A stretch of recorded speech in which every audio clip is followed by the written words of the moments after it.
They weren't parties, they were rituals. And if you were invited, you weren't just a guest. You were a witness. Cameras were banned, phones confiscated, the doors locked. What happened inside was choreographed, recorded, buried, until now, because the system that protected it is starting to crack. They weren't ordinary parties.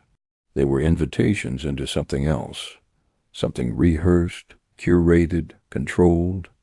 When people whispered about Diddy's freak-offs, they weren't just talking about indulgence.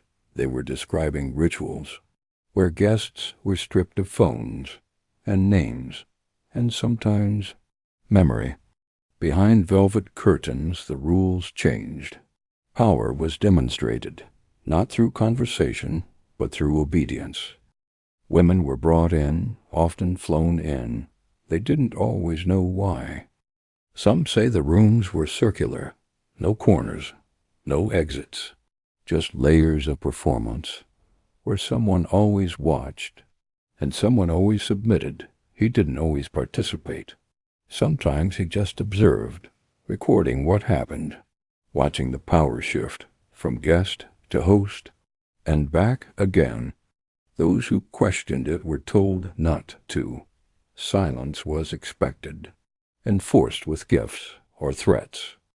And what happened inside those rooms didn't stay inside, because someone always left with footage, with proof, with leverage.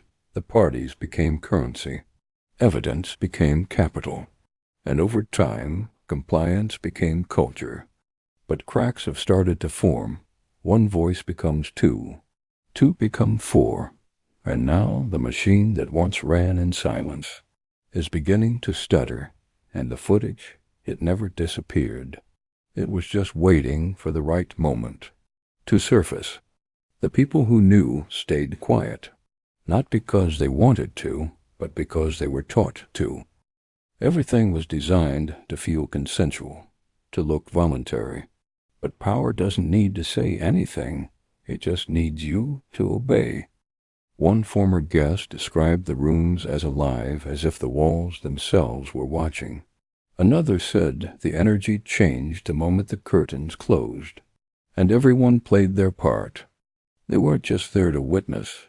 They were being recorded, cataloged, filed away like assets. It wasn't just Diddy. It was who surrounded him, who protected him, who kept the machine running. Lawyers, publicists, handlers, and occasionally guests who became suppliers. Some say the women were recruited online.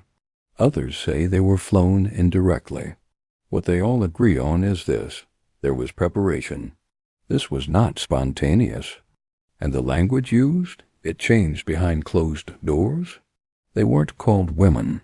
They were called inventory.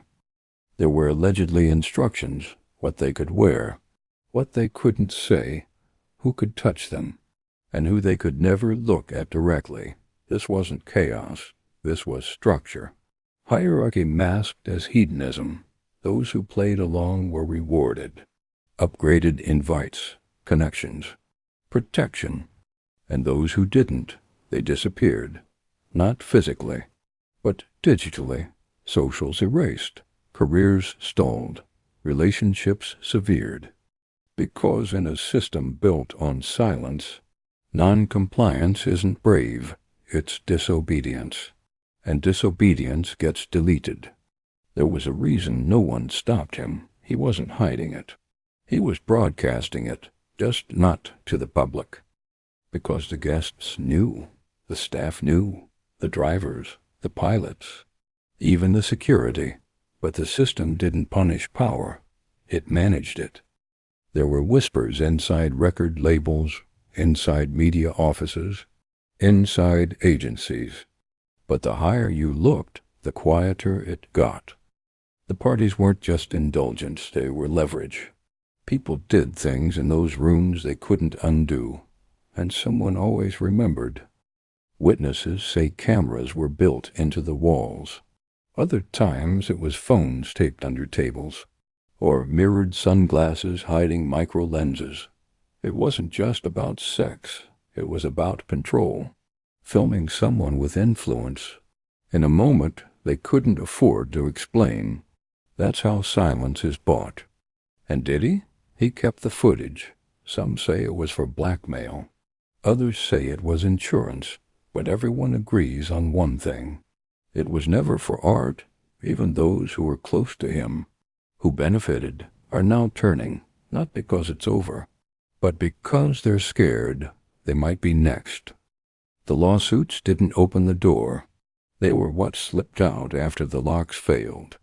Now we're seeing patterns, similar tactics, similar setups, different locations, same blueprint.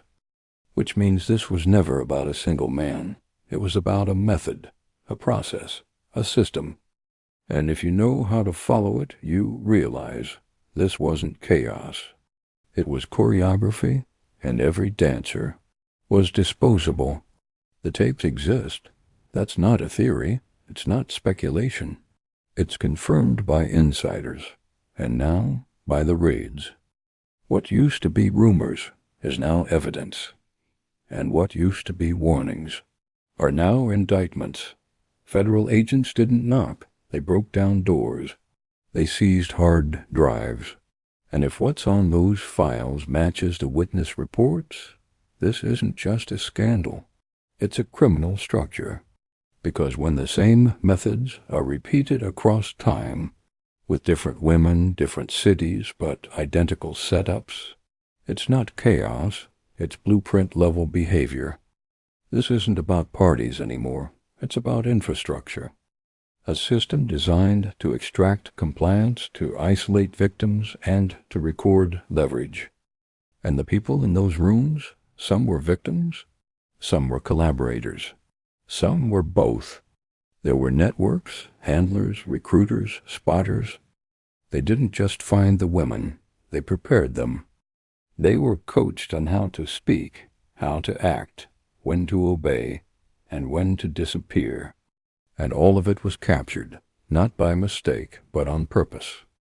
For control, for silence, for power. This was production, direction, surveillance, and now the curtains are falling. The guests are speaking. The silence is breaking, but the footage still waits. And when it's seen, if it's ever seen, we won't be asking, what happened at those parties? We'll be asking how many others copied it. How long has this system been running, and who built it?